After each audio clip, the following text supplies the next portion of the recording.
This podcast is sponsored by nobody. Hey there, everyone. This is Karen Richmond. I was Gidget in the 80s, and I played Greg Brady's wife on The Bradys.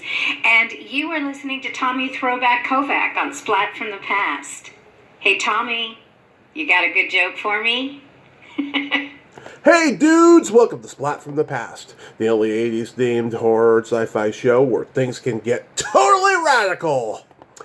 Now today I will be welcoming back the lovely, the talented, the hilarious Lisa Raggio, and we are going to nerd out on the entertainment of our youth.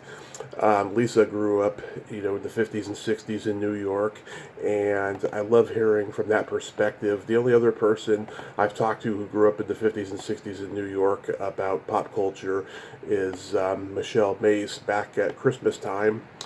And we didn't have a whole lot to relate to in that one, but I think Lisa and I will, because we had such a great time the first interview that we did back in 22 when we were talking about her career, and we both love having no filter, so it's going to be a great conversation today, and I can't wait. These pop culture nerd out conversations, I gotta tell you, they are so much less stress than talking to an actor about their career, because when I talk to an actor about their career, I got pre-existing knowledge, but I also got to do thorough research to make sure that the person's career hasn't been talked about or not talked about, and just make sure that everything is in working order. But with the pop culture conversations, I can just let it fly, I can just talk about what I know and stuff, and I don't really have to do much research on it. So it's a lot less stressing, and this is the best move I've ever done, that's what I love doing. I'm going to keep doing these nerd out conversations for the rest of the year with whoever I like, whoever I could relate to. So yeah, here is my new interview with Lisa Raggio. Hey Lisa, welcome back. How are you, hun? I am great, Tommy, and you? I am spectacular because the month is almost over, and this has been one long fucking month, I'll tell you. And yes, and you're right, because you have one extra day because it's leap year. Yeah, oh. See, would have been over today in a perfect world, but now we've got one more day. It has been a bear. I totally agree. Yeah, I kept saying to myself, is it leap year this year? Oh, God. Yeah, I know. It's great for the people who have a birthday, though, because, I think it's a drag to... I have a friend whose birthday's on the 29th, and we make a joke all the time because since he only gets a birthday every 4 years, yeah. I don't know. I think now he's only like 26, or something like that. Just joking about that. But in any event, we're almost into March, and they say that it comes in like a lion and goes out like a lamb. Yeah, I don't know. The only actor I can think of who had a leap year birthday was Alex Rocco. Oh, really? I didn't know that. Yeah. Interesting. I don't know. He was in his 80s when he died, but he was only maybe like 14 at the time. Yeah, that's right. There you go. It's a good way to shave off some years from your actual birthday. Exactly. So, going back in time, do you remember the first movie you saw that had an impact on you? Oh, my God. Well, it's very funny you should have... I know we're talking about that, but I have a really strange and wacky family. Mm-hmm. We all do. Yeah, exactly. I would have to say, I think one of the things I remember was my dad took me to see The Magnificent Seven. Mm-hmm. And if my memory serves me, it was one of those movies near the beginning of, I don't know, Panavision, CinemaScope, and Technicolor. I don't know, it was like that. All I know is we're in the movie theaters, it's in New York City, and you see the riders come up, and you hear that great bum, bum, ba, bum, bum, yeah. Ba, ba, ba, that greatest music, that's such great theme music, it was brilliant. And I remember I thought, oh my God, those horses are never going to stop. This is so cool. I mean, I remember that impacting me very strongly, and I loved it because I'm a huge fan of color movies. Right. I know I take a lot of heat from my fellow actors, but I'm not a fan of black and white movies. I'm just not. So I get really excited, when everything was in color. Oh my God, I love that. And you know what else was great? You're younger than I am, and I don't know that you would know these two movies. I was in love with Doris Day and Rock Hudson. Oh yeah, which ones? Yeah. So, like Pillow Talk or That Touch of Mink. Yes, I know those movies. I remember going to see those movies, and another movie that I really loved, and I couldn't even tell you why I liked it, was Under the Yum Yum Tree. Oh, yeah. I have no idea why. I don't know why. But there was just something about That Touch of Mink and Pillow Talk. And then I remember my mother took me to see Charade, and I believe that was movie. Audrey Hepburn and Cary Grant. No, right? it was Deborah Carr.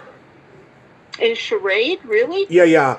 Cary Grant, Deborah Carr, James Coburn, George Kennedy. Yeah. Okay. Walter Matthau. Yeah. Okay. And of course, the other thing that was really wacky was I had an aunt that was not really, you know how every family you have someone who's an aunt, but they're really not related to you, but it's your mother's really good friend. Of course. And this woman was a lovely woman, my Aunt Sylvia. And my mother had said to her, oh, well, I know you want to spend time with Lisa. Why don't you guys go to the movies on whatever it is, Saturday or something? Well, I was thrilled. Yeah. Well, this crazy woman took me to see Rosemary's Baby. I love her. Yeah, that was not a good idea, okay? Not a good idea at all because, first of all, I had all this Catholic school background. And I'm sorry, but the devil was a real concept to me. Yeah. He was real. Needless to say, that was the end of quite a few sleepful or, sleepy, nice, calming nights for me were sort of like a thing of the past afterwards because I kept looking around and trying to figure out, what the hell was going on and, if Satan was going to be showing up. Satan in the form of Ruth Gordon. Yeah. Yeah, I mean, a couple of years later, Ruth Gordon did Harold and Maude, and then she really played Satan. A great movie. I loved her, though, because, I could watch her forever. She was incredibly eccentric in her mannerisms when she would be acting. If you watch her sometime in one of those movies, she'll be, like, indicating in the scene. I mean, indicating like people might use their index finger to indicate, and she'll indicate like with her wrist. She'll do very strange and bizarre things, but it definitely, she appealed to me. Rosemary's Baby kind of freaked me out, but what can I say? You have crazy relatives and friends. I got to interview the Japanese photographer in Rosemary's Baby about probably 8 months before he passed. And oh, really?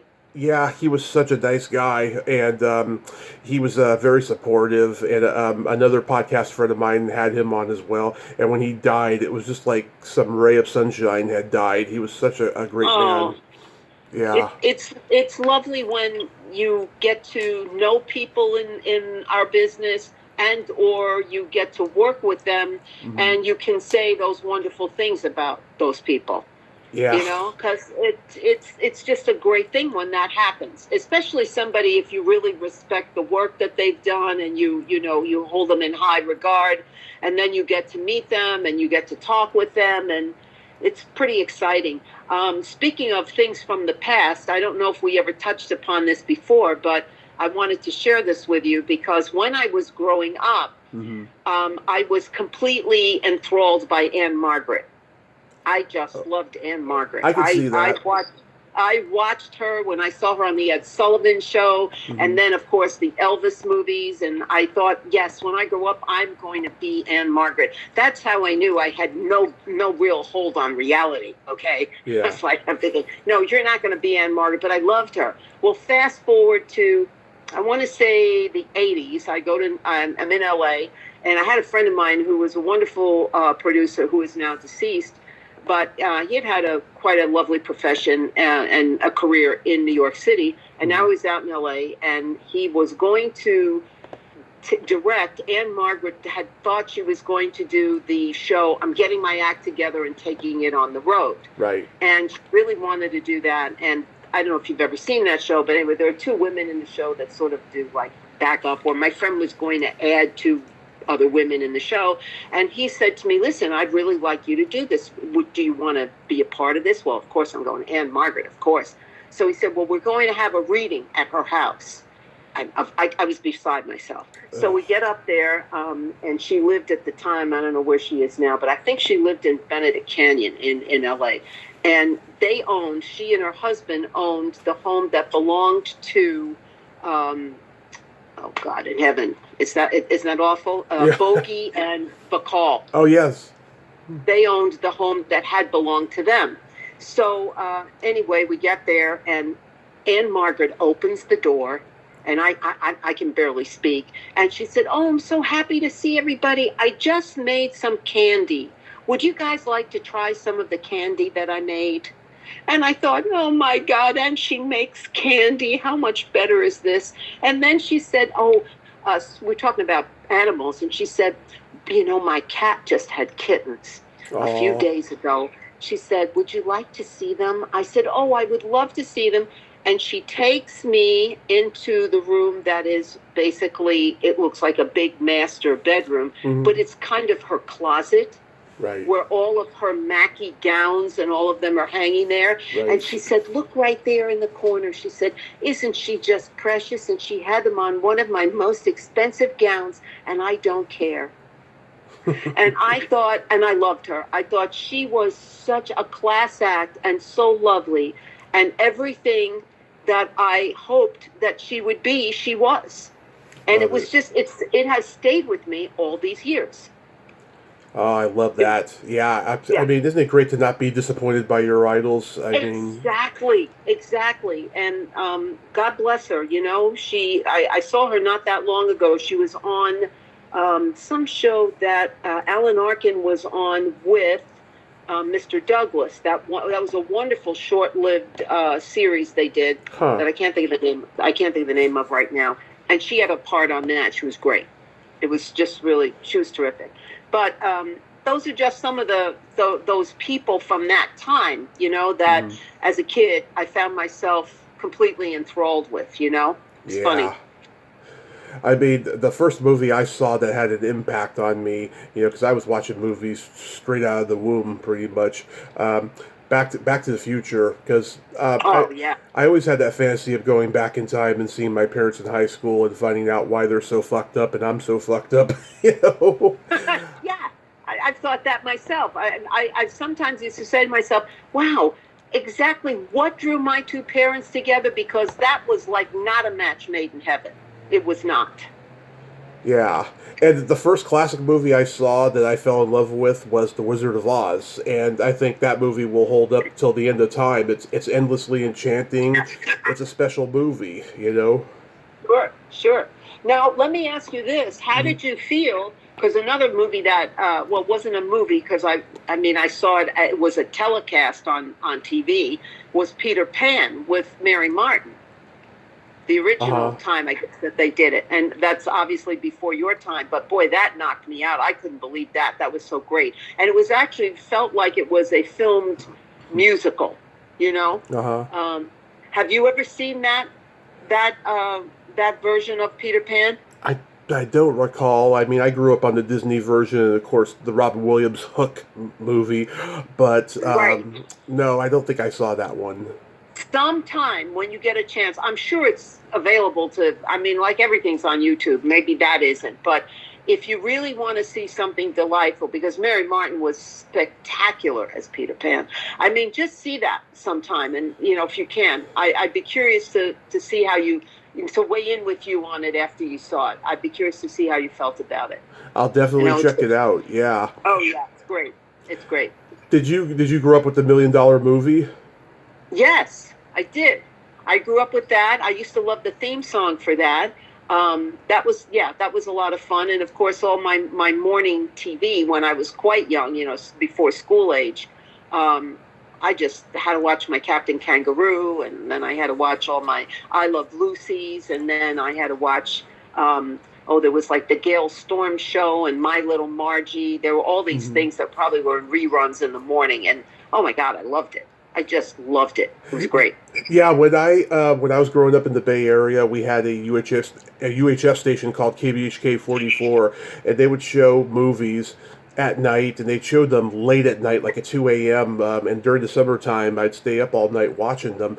And when I saw promos for the $1 Million Movie on YouTube years later, the graphics were very similar to the graphics on KBHK 44. I was like, okay, this is the origins of where those come from. Oh, wow. Okay. And where did you grow up there? It's in San Mateo. Oh, okay. And now, are you still in Northern California? Modesto. Oh, Modesto. Okay. And that's like what, the middle of the state? I don't know. I only know the LA area pretty much and up through Santa Barbara. I mean, I've been to San Francisco and stuff, but I don't know the towns in between. So it's 2 hours from the Bay Area and maybe 2.5 hours from Sacramento. Oh, okay. All right. Okay. I get it. Yeah. And you probably remember, too, The Wizard of Oz would be shown every, Thanksgiving season on CBS, and the Ten Commandments would be on ABC every Easter, and The Sound of Music would be on NBC every Easter.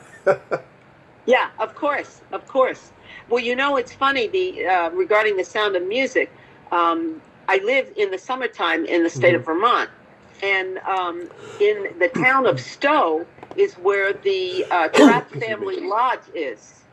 And years ago, when the lodge was at the very beginning of its time up there, my husband used to go there all the time, and he used to say, Maria von Trapp would walk around. Yeah. She'd walk around and go to the tables and say, how are you doing? Do you like it here? And all that. So, but it's still in operation, and it's a really beautiful place to go to. You can understand when you go there why they settled there, coming from, where they came from, and I believe it was Austria, because, we have the Green Mountains of Vermont, and I'm sure, for them, and especially in the winter, obviously it's not like the Alps or anything, but you can understand why they loved it so. Yeah, I gotta tell you, I've never had a desire to visit too many locations of where my favorite movies were filmed, because every time I go, I get depressed because it doesn't look the same anymore. Ah, of course, right. Yeah, that makes sense. When I was in LA for the first time in a long time back in 2016, I wanted to go see certain things, and I was like, God, it's not the same anymore. It's just everything's changed now. It's sad.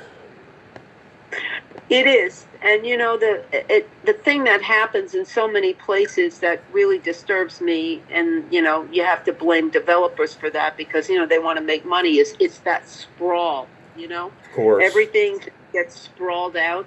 And a lot of the flavor of the individual towns and the mom and popness of certain places, that just goes away. And that's unfortunate because those are the things that are authentic, in my opinion. Right. And those are the things that when we see a movie and we see the way, okay, whatever the little town is, let's say, Blossomville or whatever. And even though, yes, they probably went somewhere and they found a town that looked like what they were hoping for, and then they built some sets and all of that. But then, as you make that trek to go see it and you think, oh my God, what did they do here? This is just terrible. I mean, listen, I spent a lot of time in New York City, okay? And I'm from there originally. And just the changes there in my lifetime, there's no airspace anymore in that city. Yeah. You'd be hard-pressed to look up and really see the sky because they're just these massive buildings that are just taking up everything. But it's a shame. I mean, I love stuff that happens at turn of the century. I like the New York flavor. If a project is done and it's done somewhere in the late 1800s or 1910 or 1912, I find that very fascinating. I loved the way what we only know from photographs that we have or the movies where we try to recreate that. and it's a wonderful time to me. I wish I could have been alive then to see, why the Dakota. The reason the Dakota apartments were called the Dakotas was it was so far north. They joked and thought it was like North Dakota. Okay. That's what I was told. That's how the Dakotas got that name. But and that's only at 72nd Street now, Wow. which is nothing. Yeah, it's nothing. But when the heartbeat of the city at that time was down, pretty much in lower Manhattan, down like by, the where the court buildings are now, where the financial district is, all of those streets, all the way downtown, Wall Street and Broome Street and Hester Street and Catherine Street, all of those were really where everybody was cramped in living. But I imagine in my fantasy that had to have an incredible flavor to it and a real beauty to it, even though, yes, there were probably many struggles attached, as there always are. But Right. that's the stuff I like, I really like that. Which brings me to my next point, though. New York used to have so many old movie theaters that had been around since like the 1900s when they were just stage theaters, and sadly, so many of them are gone now. That must break your heart. Yes. It does break my heart. The other thing that breaks my heart is when I go down in the theater district, and there's a theater that's called like the American Airlines Theater. Right. I'm thinking, really? We couldn't come up with it. I mean, but everything. I don't know when the last time was that you were in like the Times Square area of New York. I don't know when you were last there. I've never been to New York. Oh my God.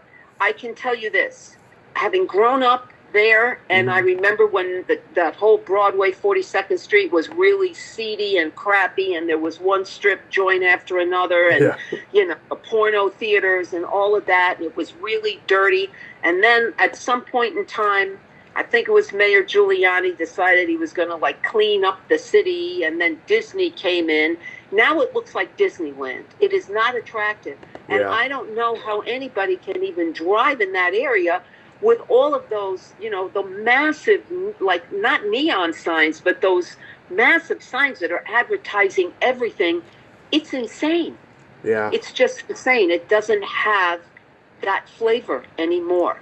It just doesn't have that flavor. And I agree with you. I miss those old theaters that were great to go see a movie in. Yeah. Now everything is a screening room, pretty much. And then artists, they can't squat anymore. I've heard so many stories of people I've interviewed. They used to squat in like abandoned apartments, abandoned buildings. While they were trying to hone their craft and whatever they were doing. It's like you can't do that no more. Oh God, no. I mean, no. I mean, you can't get an apartment. I don't even know how people do it. I really don't. I'm thinking that in Manhattan, a studio is going to be over $3,000 a month. Yeah. It has to be. And now I'm sure San Francisco's really expensive. I know LA is, but it's madness. I don't know how are people supposed to do that? And artists and, struggling actors or dancers or musicians or whatever you do, or you're a designer, how are you supposed to go and try and hone your craft and be in New York? How do you do that? I have no idea. I have no idea. Tough. I spent 9 years living in San Carlos, and on our street there was a locksmith who had been there since probably the 1900s, and it was an old little building there, and there was 2 studio apartments upstairs, and he used to let homeless people squat up there. And around the time my mom and I were homeless over 10 years ago, the city had closed those apartments up, and then the last time I was there was in 2019. Those apartments have reopened again, but now he's got to get everybody's personal information and sign a waiver now and stuff. He can't just have anybody squat up there. And I was up there once. I had a friend who stayed up there back in 2008. It was a dingy, stinky place, I'll tell you. Right. Well, it's, I don't know. I mean, not that, we're going to shift this whole thing. I know we're still talking about music and stuff like that, but, and that's fine. But And I mean, I look forward to that. But I just have to say, I fear for what's happening in our country and how we're just not taking care of people, you know? Yeah. I fear for it. I mean, New York's not in a good place right now. I was just there, and, you know, they've got all the migrant situation going on, and the city can't handle it. They don't know where to put these people. Yeah. You know, all the people that got, you know, pretty much shuttled out of Texas and other places, and everybody has a right to have a place, you know. I don't think anybody should be, not in this country, not in this country. That's shameful to me, that there are people that don't have food and don't have a place to live and don't have anything. That is, it just is not right. It's not right. I agree. So, do you remember your first drive-in experience? Yes, I do. I don't remember it probably was a kind of a kids movie, I guess, and it was in Staten Island because I spent the first 6 years of my life with my grandparents, and I lived in Staten Island with them, and then my parents would come visit. My parents were in Manhattan. My parents would come visit, like, I don't know, every weekend or so. And my dad used to like to go to the drive-in, and they had a big drive-in in Staten Island. I mean, I don't even know if there are any more of them anywhere. And I was thinking about it. It was, I'm pretty sure it was either, if it wasn't a kid's movie, then they went to see something they wanted to see and put me in pajamas, and then I probably fell asleep in the back seat. That's more likely what it was. But I was thinking about that the other day and thinking, how did we keep the mosquitoes out of the car? I can't remember that. Because, you know, Staten Island was a mosquito pit.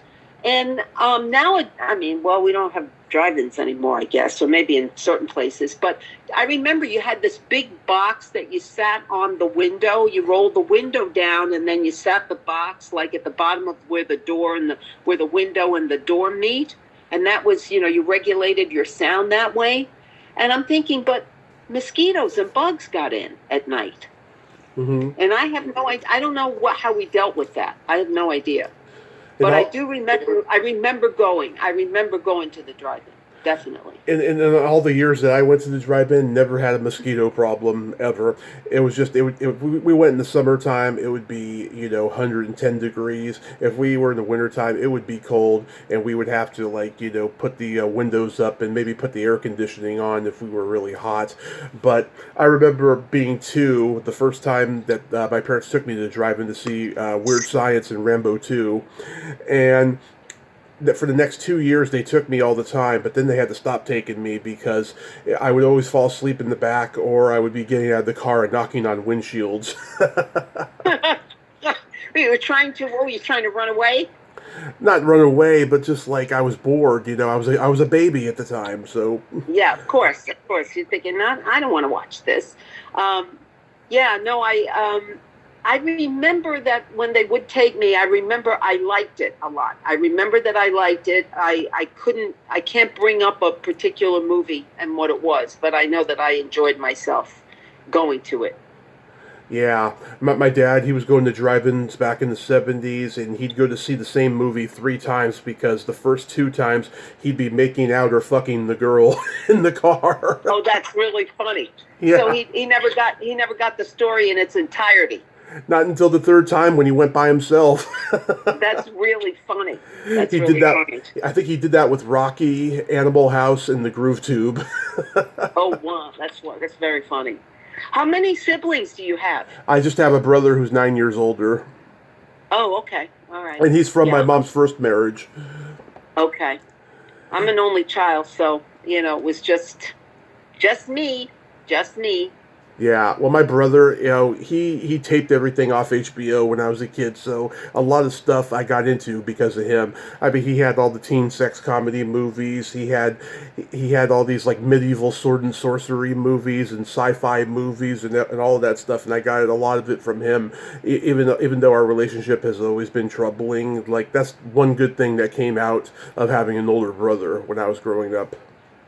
Well, that's good because actually it probably helped to shape your interest in movies and helped to shape your interest in the kinds of movies and all that. So that's very cool. And so And my mom worked for the cable company many years. We had every channel, so. Oh, wow. Okay. Well, my God, you couldn't be bored then, especially since you liked all that stuff. You had lots of options. Yeah, and I was a latchkey kid, so there you go with that generational thing. Did you watch TV sitcoms growing up? I did. I did watch TV sitcoms. I used to watch as I got a little older. I loved like the Sonny and Cher show, which was a variety show. But I loved, of course, I was a grown up by this point in time. Happy Days and Mary Tyler Moore and all of those. But before that happened, we used to watch a lot of our shows. Mm-hmm. My grandmother and my grandparents we watched Bonanza. We loved Bonanza. I have a thing for Westerns. I liked Wagon Train. Yeah, my dad did too. And you know who I really loved? And I remember it was my first crush was on Clint Eastwood in Rawhide when he played a character called Rowdy Yates. Rowdy Yates, yeah. And then, this is so twisted. And then I fell in love with a guy that was also on Rawhide, and they gave him his own show. I don't know the actor's name, but his show was called Sugarfoot. Oh, yeah. Oh, God, what's his name? Oh, my God.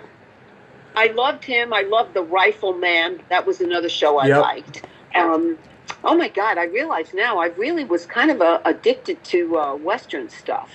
As I'm naming them all. But we did watch sitcoms. Of course, we loved The Honeymooners. Will Hutchins was his name. Yes, Will Hutchins. I don't know. I presume he's passed, but my God, I carried it. I loved him. And of course, Clint Eastwood. I loved Clint Eastwood as Rowdy Yates in Rawhide.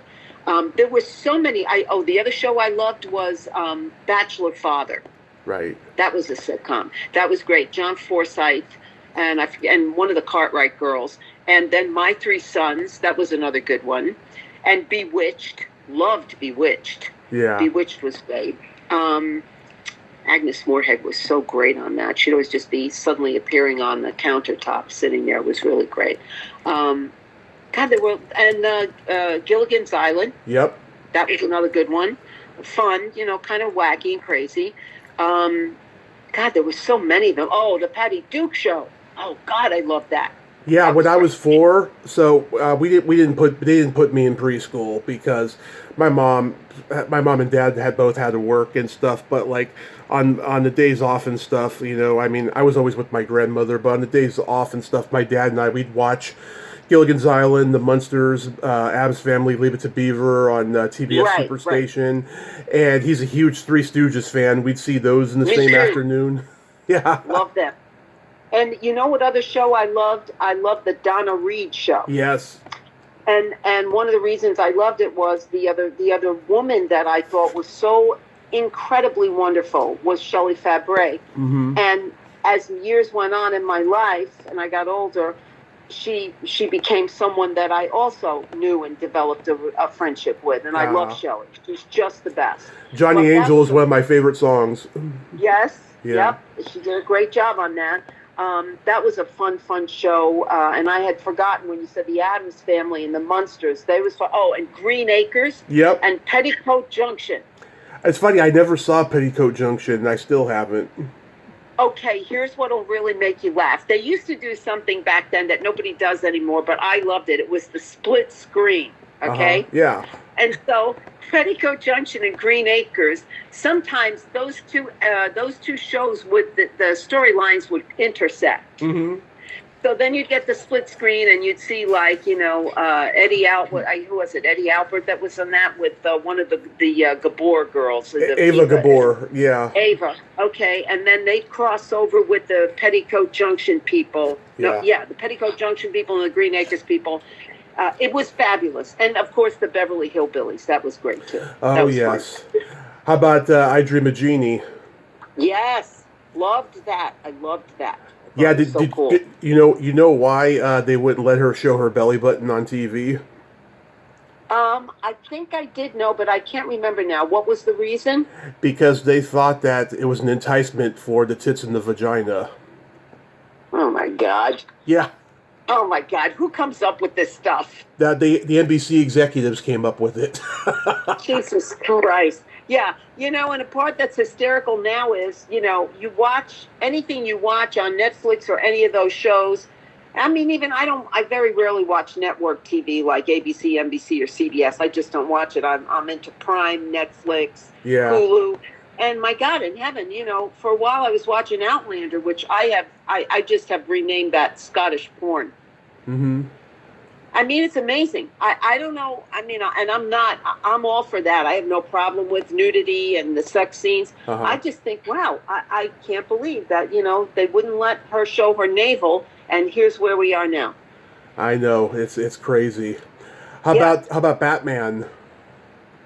Yes, I did watch Batman. I had forgotten about Batman. I wasn't so big on superhero stuff or cartoon things. Mm-hmm. But I did watch Batman. It was Adam West? Adam West and Burt Ward, and I got to interview Burt Ward about 4 years ago. Oh my God. So he was 75 at the time. He still sounded like he did when he was 20. I mean, his voice never changed. And how funny. He got angry at his publicist because he got the days mixed up of when we were supposed to talk, and it was so hilarious. I was trying so hard not to laugh because any minute now I'm expecting him to say, "I'm not going to be a pawn in your game, Joker." Oh, that's great. Yeah. That is great. Yeah, no, that was definitely a fun show. I enjoyed that. And I remember when I was in, I want to say that either the upper grades, like 8th grade or 7th grade, and maybe 9th grade of high school, when you came home after school, I loved Dark Shadows. Yes. And my mother put her foot down. She says, "You're not going to be watching that stuff." So she wouldn't let me watch it. And of course, what that did is, I have a real thing for vampire stuff. I love vampire stuff. Oh, yeah. Oh, you do? Oh, I didn't know that. Yeah, but now I have to be honest. Not the Twilight series, because I felt that was just really kind of for teenage girls. I agree. I'm an Anne Rice. I can't tell you how sad I was when Anne Rice died. Yeah. Her book and her ability to create unbelievable characterizations were just really fantastic. I did also, I know you didn't hit upon this yet, but I wanted to put it in there. Uh-huh. I was also completely obsessed with cartoons. Okay. I loved cartoons. What cartoons did you like? Well, I loved Casper the Friendly Ghost. Mm-hmm. All of the Warner Brothers stuff, and I mean, I watched everything. Bugs Bunny was my all-time favorite. Donald Duck, Porky Pig, all those characters. Yeah. The Roadrunner, I loved them all. And of course, my mother used to say all the time, "You're gonna rot your brain watching that junk. What do you watch that shit for? What's wrong with you? I'm sending you to school." And you know what's really funny? And then I grew up, got into the business, and about 1985 or 84, I started doing animation.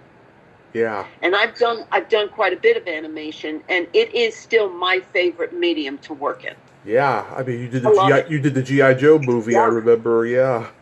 I did all of the series, and I did the 2 movies. As a matter of fact, I'm going to be doing a con in June in California. Where? I'm going to be I think it's going to be Burbank or Pasadena. Oh. I don't have all the specs on it. Yeah. I was hoping it was going to be the Bay Area. I know. I tried to get into the last one on the Bay Area, but I couldn't get in. But I'm just getting my feet into this arena now. And it's been great. I'm very excited about it. I love it. The people are super. The fans are great. Yeah. It's just so much fun. It's really fun. Did you like Scooby-Doo? No, I wasn't a big Scooby-Doo. I think that was already I was probably already too old. Yeah. For me. Yeah, 69, I think, is when Scooby-Doo came out. Yeah, no, I was already, where the hell was I? I was in high school. Yeah, no, I would have been past that. I was already, by the time high school came around, I was already big into music and concerts and all of that jazz. And living in New York City, that was a great thing for me because I was at Madison Square Garden all the time seeing, great rock bands and all that stuff. So that worked out great. It really did. Did you like the Monkees? I didn't love them. I kind of tolerated them. I think for me, it felt like it was a manufactured band. Yes. For TV, just like the what was it, the Cowsills, or there was another band. I love the Cowsills. I've had 2 of them on here. Yeah, another band like that. There was another who had a, what the hell was her name? Florence Henderson. Florence Henderson. What show was she? Yeah. The Brady yeah, Bunch. What show? Yeah, Brady Bunch. No, it wasn't the Brady Bunch. It was another show that. The Partridge Family. Yeah, that's it. Shirley Jones. Shirley Jones. I get those 2 women confused. I don't know why, but for obvious reasons, because they're both wholesome, but yet they weren't. Yeah, exactly. And I must tell you, the other show that I was completely enamored of as a young child, it was almost a problem, was Lassie. Oh, yeah. I was addicted to Lassie, and it was so bad that every time Lassie got in trouble or she jumped into the river because Timmy was drowning, and there I am living with my grandparents who were not from this country, people from Italy. My first language was not English. My first language was Sicilian. I'm watching all this stuff, and I'm getting worried all week long about Lassie, driving my grandmother crazy, going, is Lassie going to be okay? Is Lassie going to be okay? What about Lassie? Yeah. My poor Italian grandmother finally just said, okay, that's it with Lassie. You're not going to watch Lassie now anymore. And that was horrible. I mean, it's funny because I love dogs, and I have dogs, and I've never not had dogs in my whole life. Never. Yeah. I've never been without dogs. So, but the Lassie thing, it was difficult. It was really difficult. I just loved that show. I really did. John Provost, who played Timmy, is a friend of mine, and his wife is a close friend. And you may meet them at cons because they do a lot of them, especially in the Bay Area. If you ever come do a con in the Bay Area, they're most likely going to be there because they live in Santa Rosa. Oh, wow, okay. Well, even though you didn't like the Monkees, I was a huge Monkees fan, and Davey was one of my earliest crushes, to be honest with you. And oh, wow. I saw them live at Candlestick Park when I was 14. It was only 3 of them because Michael used to go in and out of the Monkees, and it was great. And my dad, he loved all the westerns that you mentioned before, and he also loved cop shows like Cannon and Quincy and Perry Mason and The Untouchables. Right. Yeah. Yeah. We watched those too. There used to be a God, it's so funny. I don't know whatever happened to this actress, but there was a great hour show that was on, and I was a young kid at the time, so I had to be maybe, 11, 10, 12 maybe, and it was called The Roaring Twenties, and it was with an actress named Dorothy Provine. Oh, yes, from It's a Mad World. I loved that show. I just loved it. That and 77 Sunset Strip. Mm-hmm. That was another one. But and now what was the show that Anne Francis was on? Oh, that's a good question. What was the Anne Francis show? Let me look it up here. Yeah. Honey West. Yes, I think that was it. Honey West. Yeah. I never saw that show. There was a lot of stuff that if we looked at it now, we'd go, oh my God, when I see some of these things now and you watch, for example, Gilligan's Island, okay? Right. It's preposterous, okay? It's just preposterous.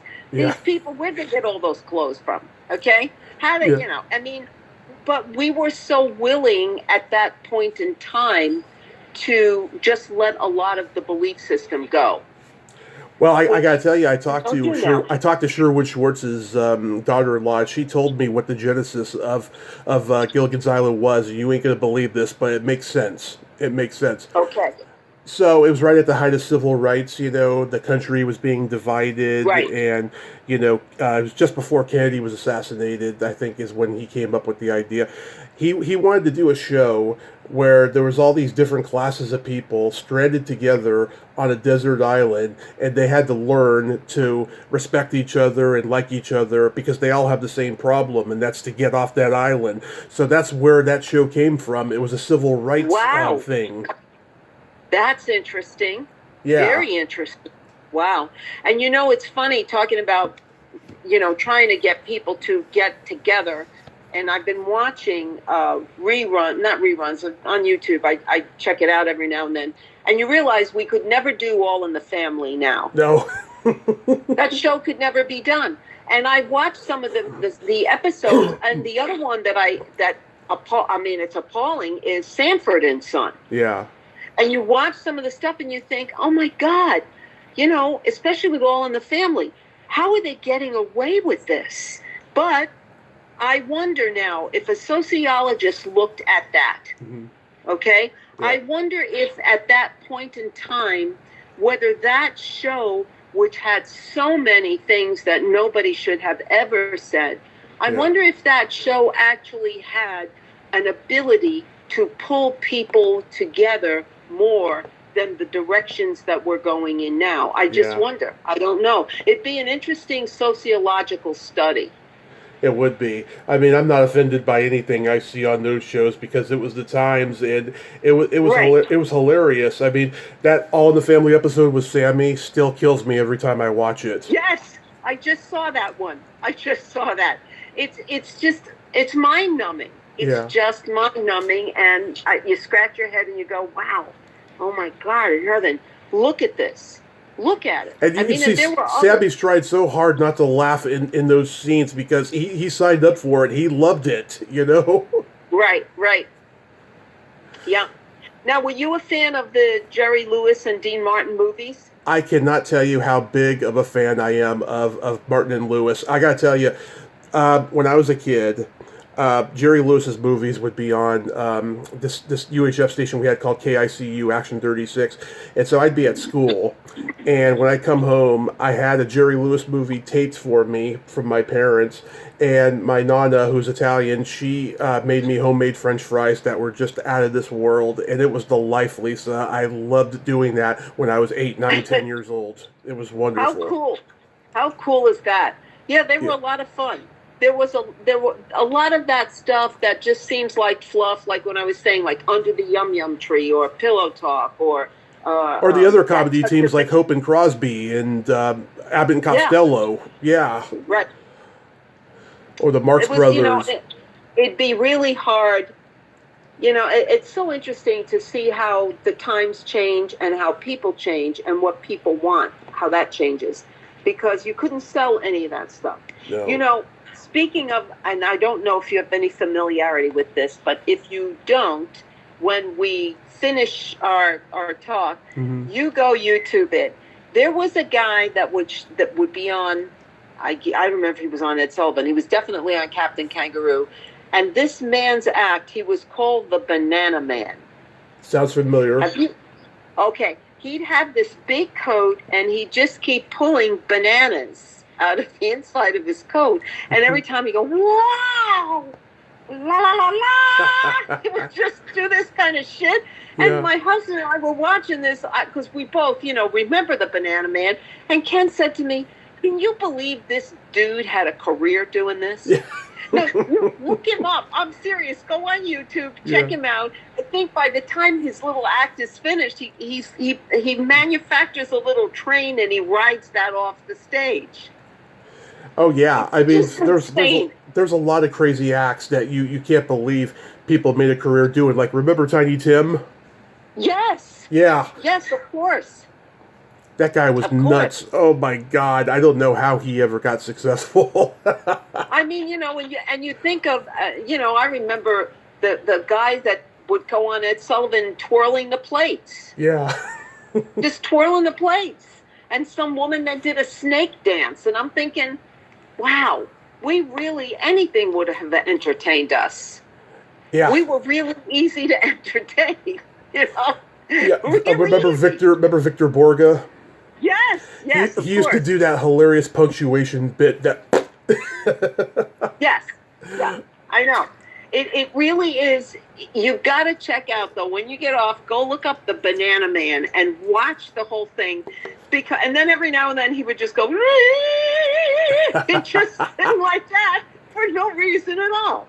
And he had bottles of milk in his coat. He had a music stand in his coat. He had the endless bananas.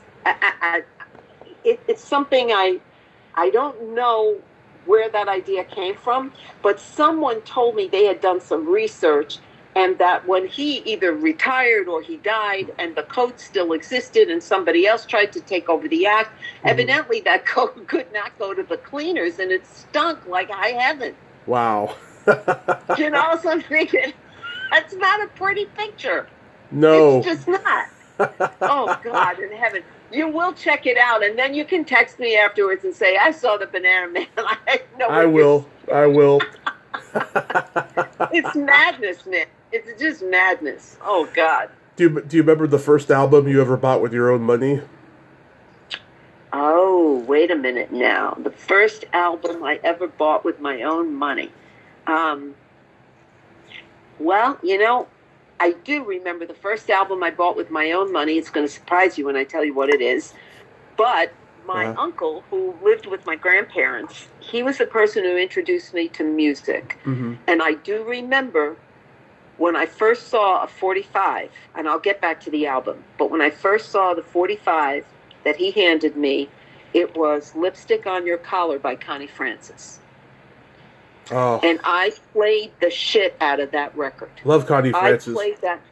I played that record like nobody's business. Now, the first album I bought with my own money, believe it or not, was you're not going to believe this, was a Stan Getz, Astrid Gilberto, and João Gilberto album of bossa nova music. It was post Girl from Ipanema. I was insane for that bossa nova music. Wow. And that was the first album I bought.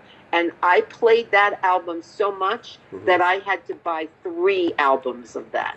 Wow. I wore out the vinyl on it. I know, and even though it was very low cost, it was a lot of money in those days. Yes it was. I never got to see the Beatles live. My mother would not let me go to Shea Stadium. I never saw them live. I did see the Rolling Stones live. I've seen them live a couple of times. My dad did too. My dad saw them. He saw them in '66, and Neil Diamond was the first opening act, and he got booed off the stage for not being rock and roll. And then Jefferson Airplane came on and completely rocked the house. Wow. Okay, so I saw the Stones for the first time at Madison Square Garden at the Sympathy for the Devil tour. Mm-hmm. Okay. I can't remember who the opening act was on that. I also saw, right around that time, I saw Jimi Hendrix at Madison Square Garden. I saw Cream's farewell concert at Madison Square Garden. I also saw Elton John's first concert in the United States at Carnegie Hall. Mm-hmm. And I saw Donovan at Carnegie Hall. He had a kind of a career for a few minutes there. Yep. And the Stones. Oh, I also this will really make you laugh. I was dating a boy at the time whose stepmother worked for a doctor, and the doctor was a guy who took care of Sly and the Family Stone. Wow. I don't know why, but he did. And they gave us tickets. They gave the boyfriend and me, we got tickets to go to Madison Square Garden, and we went to Sly and the Family Stone's wedding. So we attended that. And I think of course they played at their wedding too. I think the opening act might have been Ike and Tina Turner and the Review. Yeah. Because I saw them there as well. It was a great town to grow up in because, I could walk to Madison Square Garden. Growing up in an Italian family, was your family like into Sinatra, Dean Martin, Tony Bennett? Yes, and Perry Como. That was the big one for Perry us. Como, my grandmother loved Perry Como. As a matter of fact, we had a canary named Perry. Mm-hmm. My grandmother named the canary after Perry Como. So we loved all of that stuff. We did, and I also really love Louis Prima. I'm crazy for Louis Prima. Oh yeah. I was an MTV kid growing up in the 80s and 90s, right? But like my dad, he had every rock record you could think of on vinyl. Like he had Beatles, Stones, Rod Stewart, Captain Beefheart, Fleetwood Mac, Foreigner, all of them. Wow. Yeah, and there's nothing like that stinky, musky smell of vinyl. It's so intoxicating, and I'm so glad it's making a comeback. It's just, there's nothing like vinyl.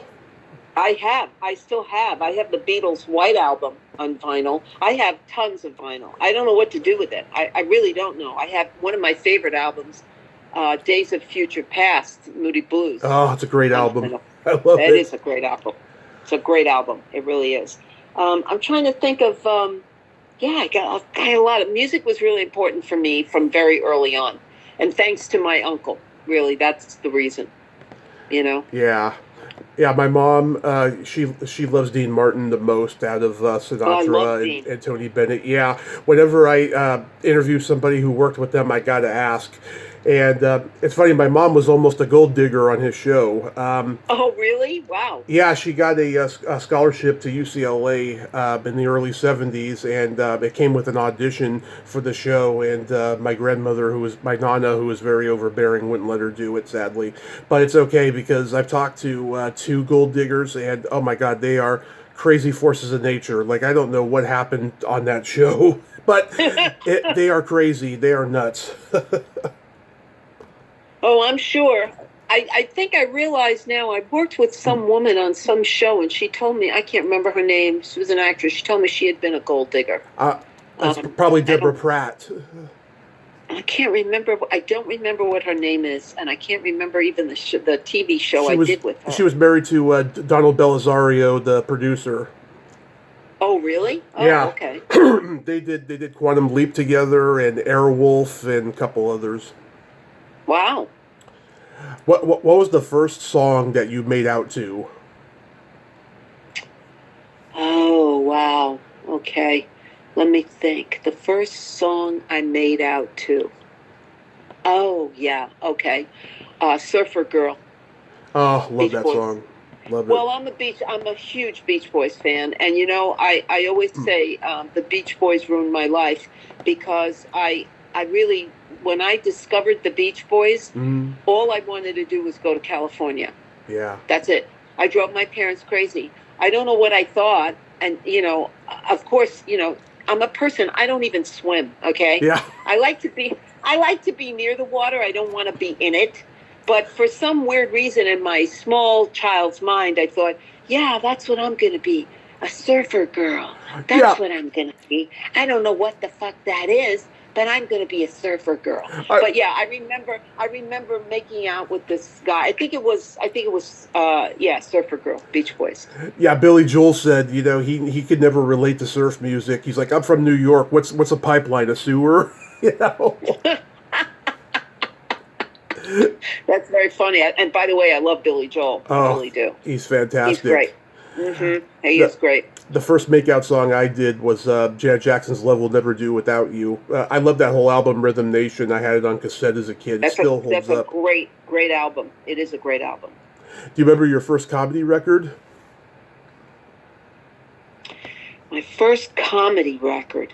Well, I know that my parents had a comedy record that I happened upon that I knew I wasn't supposed to be listening to.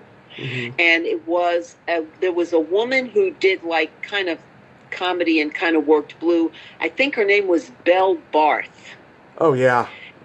And that, I mean, I can't say that it was a comedy record I chose, but it's the first time I had heard a comedy record, and that was it. I was never one to go out. I've never bought comedy records. Uh-huh. I'm not somebody who did that. I was really mostly strictly music. Yeah, I mean, my mom had Lily Tomlin's "This Is a Recording," and she used to play it, and it still holds up. It's very funny. Did you ever go to like Catch a Rising Star or the Improv? I did. I used to sing at Catch a Rising Star. Oh, I used to sing there many moons ago. As a matter of fact, I sang there, and Pat Benatar sang there yep. at the same time. Pat Benatar and Richard Belzer was the MC. Right. Richard Belzer was the MC. I used to sing there. I used to sing in a lot of like open mic nights in New York City. Yeah. And that was back in the very late, I want to say the early 70s.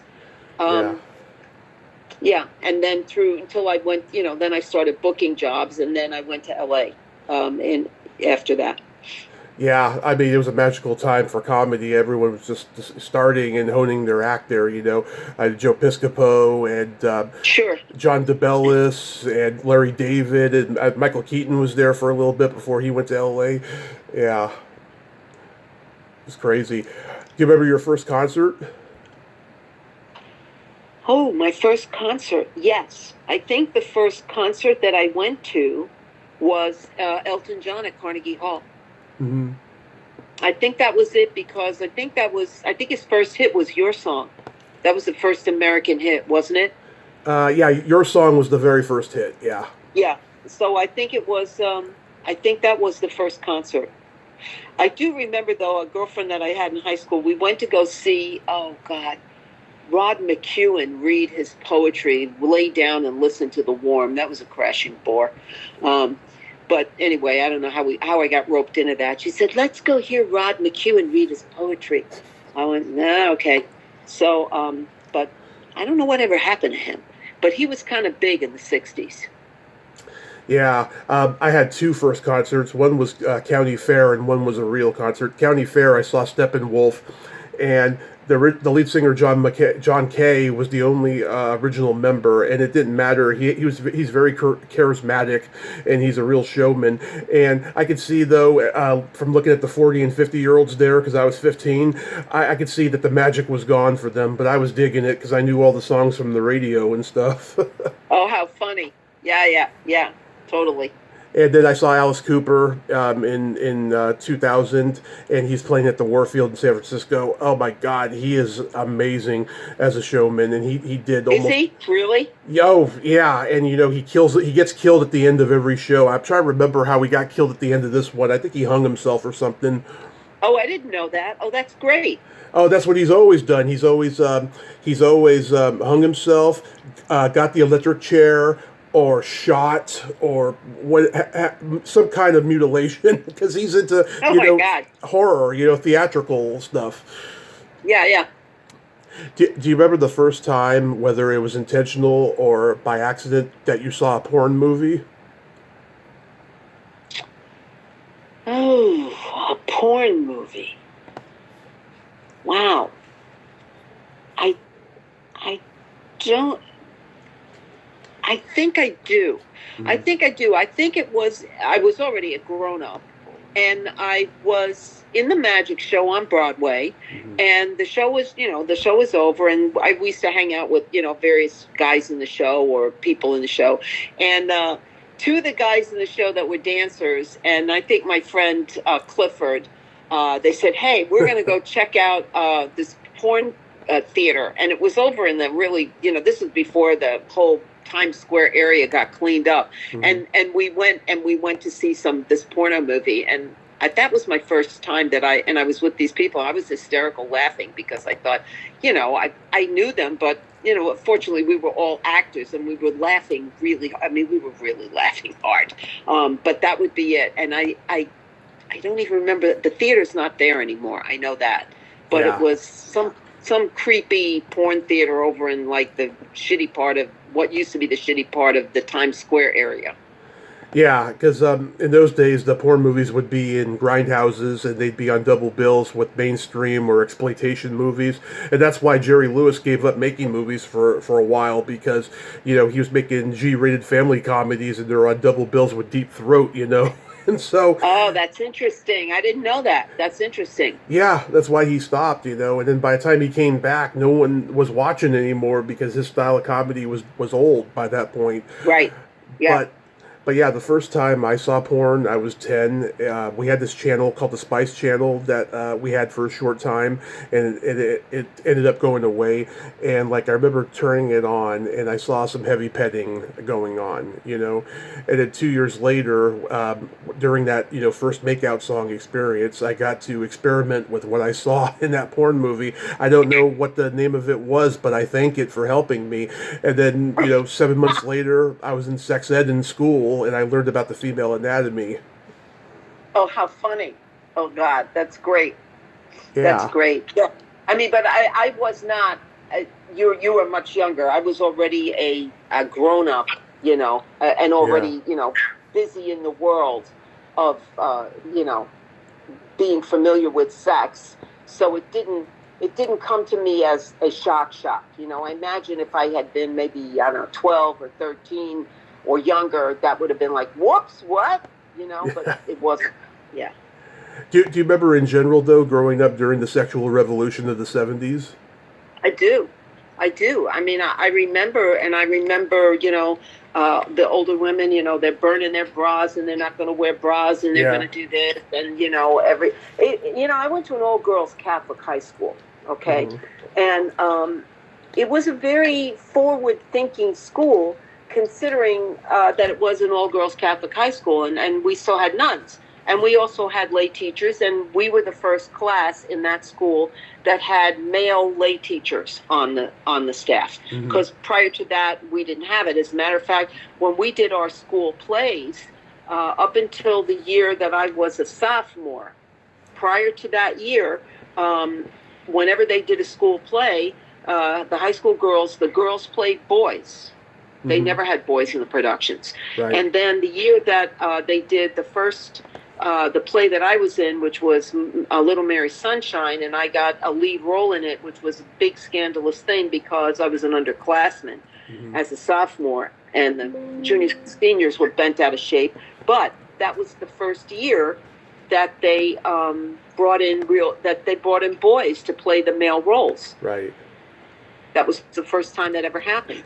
And I mean, listen, it was a good idea because you're very limited if you're just going to have a place where the girls are going to play boys, and you're not going to have romance scene. I mean, it was really crazy. So we did Little Mary Sunshine, and I played Madame Ernestine, and my school was really, really cutting edge. I think back on it now, and I feel so proud of my school. The girl who played Little Mary Sunshine, which was a role that was originated by Eileen Brennan.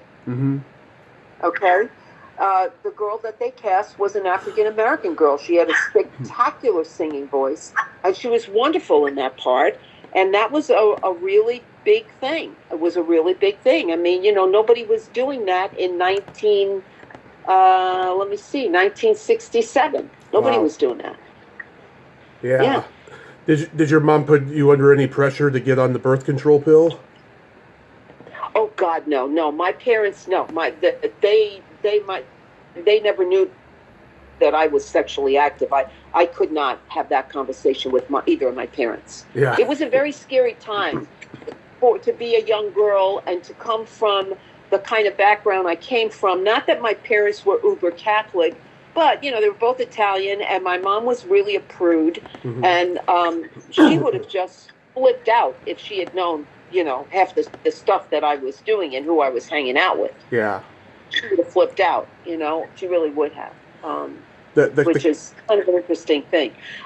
Because as a result of the show that I was telling you about that we did, then in the next year, in junior year, we did The Pajama Game. Right. And I played the lead role in that, which, that's how it was high school, because nobody would ever put me in the lead role in that show because I'm a character person. But anyway, I had a great time. And it was there that I met this boy that I fell completely, madly, hopelessly in love with. He went to the boys' school, and he was really a gorgeous boy. He was on Scholastic Athletic Scholarship. He was just wicked smart and really handsome, and he really liked me, which I couldn't figure out why, but that was another story. Anyway, the short version of that story is, he wound up being gay and having another guy that was his partner, and then the three of us all hung out everywhere together, and it was a really insane relationship. It was insane. I was in high school and hanging out in gay bars all over Manhattan with these two boys. Everywhere. I mean, I remember one time there was a place down on 3rd Street in Greenwich Village called the Gold Bug. And the guy said to me, meet us there. We're going to go dancing and everything. Okay, great. So I got on the train. I go down there, and I had just gotten my braces off, and I had gotten contact lenses, and I was really looking, as cute as I could look at that time in my life. And there's this guy that was the bouncer. Everybody knew him. He was called Fat Rocco. Okay. Yeah. And I kid you not. Yeah. And there I am, and I go, hi, and I said, I'm coming in, and that guy picked me up by my collar and was about ready to punch me, and Wow. he said, I said a million times, I don't know fucking drag queens in this place. And my boyfriend, came running and said, no, Rocco, that's my girlfriend, put her down. Thank God, that guy would have creamed me. Yeah, my parents had no idea. They had no idea. Wow. It was better that way, that they didn't have any idea. Trust me. They wouldn't let me out of the house otherwise. So, what can I say? Yeah, there's an actress I know from New York. She told me back in the 60s, her and this gay friend of hers from theater were supposed to go see a movie, I think, and he was super late. And when he finally did show up to the apartment, it turns out that while he was walking to her apartment, he saw another gay guy, and he had a cute dog, and started talking to him about the dog. And then they went into the guy's apartment and had a quickie. And she told me back in those days, women never admitted to that stuff, but the gay men, they certainly did. They were much more dirtier than the women. Well, what is interesting is that it was a very interesting and a difficult time. Yeah. And I have lost, as many of us in the industry, as a result of AIDS. Yeah. I lost a whole bunch of friends. And, I lost them at a very, very early age. When you're growing up and you listen to your parents and you're talking to your parents and you hear your parents who are in their 50s or whatever, their 60s, and they're talking about their friends that are sick and dying or who died, okay? And you think, oh, okay, well, those people, as a kid, you think, well, they're old. But when you were growing up, when I grew up, and being in the business, and I'm only in my 30s, and I'm losing my friends. Yeah. It's a whole different thing. I mean, it impacts your life I can't even begin to tell you how many of my friends are gone and how young they were when they were taken by this horrible disease. It was just by this plague. It was just awful. It makes you stop and think, my God, that's not supposed to happen. You're not supposed to be losing your contemporaries when you're that young. I'm bi, but I've always been safe. Right. Well, safe is good because God knows I have no idea. I mean, my husband and I have been together for 44 years. Okay, so it's awesome. It really is.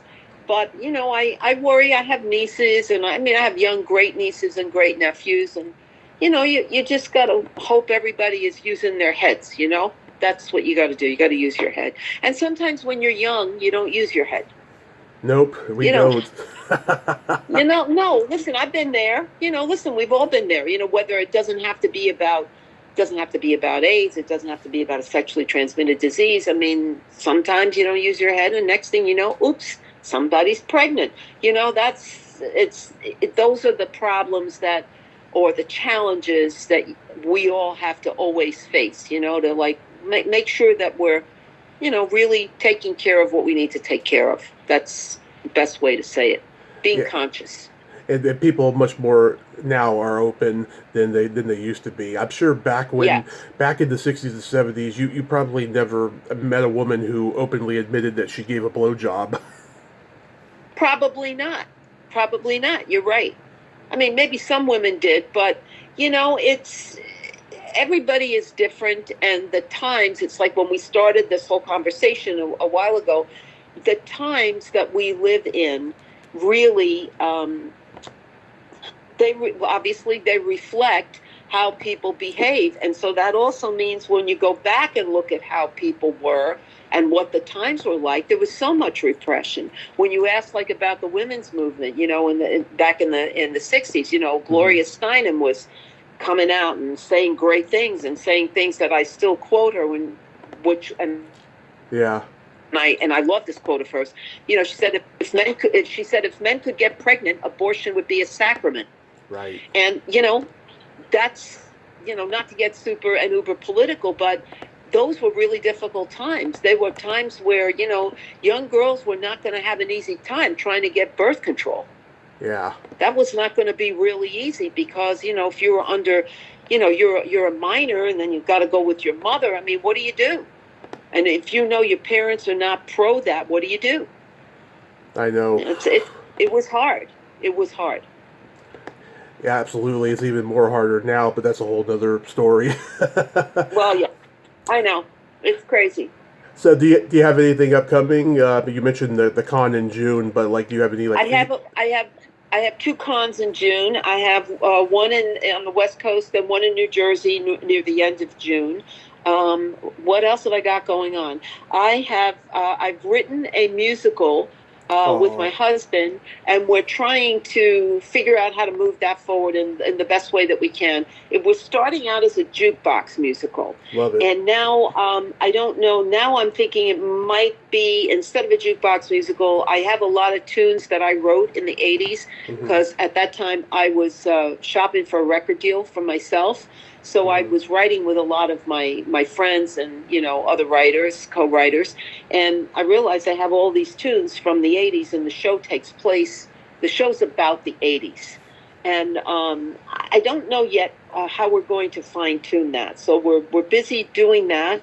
That's pretty much it. That's what we're busy doing right at this time.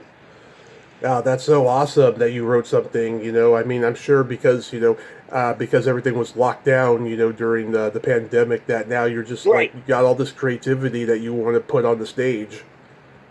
We do, and absolutely. And the other thing that I'm doing is I've been working on and off on writing my memoir, which I'd like to see if I can turn it into a one-woman show. So I mean, I've got that on a back burner, but in the middle of all of this stuff that is so wonderful when you get creative, then life happens, and all of a sudden you go, oh shit, it's tax season. Oh shit, I have to organize all that shit. I don't want to do that, but, life happens. That stuff has to be attended to. We are also planning a trip. And I think in October, we're going to go to Ireland, which I'm really excited about. I've never been. My husband's been a couple of times. He's Irish. So that'll be fun. Just trying to do those kinds of things and still stay creative, still stay in the loop, Yeah, I would love to see you do a one-woman show because you're absolutely laugh out loud hilarious. And oh, you're so sweet. Thank you. You are, and like me, you got no filter. I really think people would enjoy seeing a one-woman show of you. How far along are you of the book, though? The book of the musical, or my book? Or your memoir book? Of the music. Oh, my memoir book is not far along because I keep going back on it and looking and going, no, I don't like it. I think I'll approach it this way. So I've got a lot of stuff written, but it's not in a cohesive format yet. Okay. The book on the musical is completed. That's all done. And now it's just a question of figuring out where the music is going to go. How I'm going to fit in these other tunes. Because originally, I wanted to do it as a jukebox musical and use all existing tunes from the 80s. Because I thought that would actually make a better show. The problem is I can't get rights for any of these tunes. People don't want to give me rights. Yeah, I get it. I know it's much weirder now with getting the rights to music and everything, with everything tied up in limbo with the record companies and stuff, and people are going out on the road and performing to make their living now. It's weird. But it's like I had originally a lot of Daryl Hall and John Oates tunes in the musical, okay? Because I'm a huge Hall and Oates fan, huge. And, they shot it down. They said, no. They claimed they're working on their own musical. Well, they've been saying that for about 10 years. And it's not forthcoming. But, it would seem to me like when I talked to a couple of lawyer friends of mine, and they said, it's so foolish on these people's parts because, as we know, they really can't make money anymore selling records or selling their tunes because people just share stuff. Yeah. And that's not right because the songwriters don't get their money then. That really sucks. So you're thinking if somebody wants to put your music in a show, that's another avenue of payment for you. Why would you say no to that? Right. Why would you say no? They're going to get it. I'm not going to get it. they're going to get it. But a lot of them, I mean, you know, I got shot down. Cyndi Lauper, Madonna's out of the question. I can't have any of that material. I can't have Hall & Oates material. You know, it sucks. I can't do it. So then I started thinking, well, I wrote so many tunes in the 80s. I could probably slip my own tunes into this, which would make me a whole lot more money if the project did well. But the thing is that the tunes are standalone songs because I wrote them not ever connected to the book of this show. Right. You know, they were just written in the 80s. They're good tunes. They really are good tunes. Some of them, you know, people covered or tried to cover. But I have to really sit down and give that some serious thought and figure out how I can make that work. You know, because it's frustrating. It's frustrating. Yeah. Oh my God. Well, I think you're on the right path to at least, you know, get something out there, you know, verbally at least, you know. Yeah. Yes. Definitely. And I promise you, you know, as soon as I have something like that, I will let you know. You've been so wonderful to me, and I thank you for always, you know. And by the way, thank you for your beautiful Christmas card. Yes. That was so kind of you. I really enjoyed talking with you, and I hope that if I get up into your area there with a con, we must get together and have a meal. I would love to have that. I won't take no for an answer. Yes, absolutely. No exceptions. I want to have dinner with Lisa Raggio. I do. You're such a sweetie. Real quick, I got some jokes for you. Oh, good. Go ahead. Why do men like to marry virgins? I don't know why. Because they can't stand criticism. That's a very good one. Yeah, people tell me that's not funny. It's true. That is a good one, though. That's a good one. I like that. I'll share that for sure. What did the elephant say to the naked man? What? Man, how can you breathe through that thing?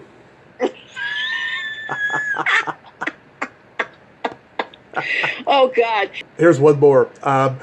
What happens to your asshole when you have an orgasm? What? He's out drinking with the boys. Okay, these are good. Those are 3 good ones. Excellent. Hey, thank you, Tommy. And you take care of yourself, babe. I love you. I love you too. Have a great rest of your day and be safe. Thanks, honey. You too. Bye-bye now. Bye-bye. Well, there you have it. Lisa Raggio, ain't she a sweetheart? Oh my God, I just love her. Yes, when we are, you know, finally in person, we will have dinner and it will be a blast because we'll be just body the whole time. Man, she is so smart and has a lot of great knowledge. But I gotta tell you, before she agreed to do this talk, right, she's like, I gotta tell you, I'm not a movie expert. Well, to me, it sounds like she's got a lot of wisdom and life experience, so it makes up for that. Well, until next time, this is Tommy Throwback Kovac saying there's no shame in living in the past because the present sucks. Later, dudes.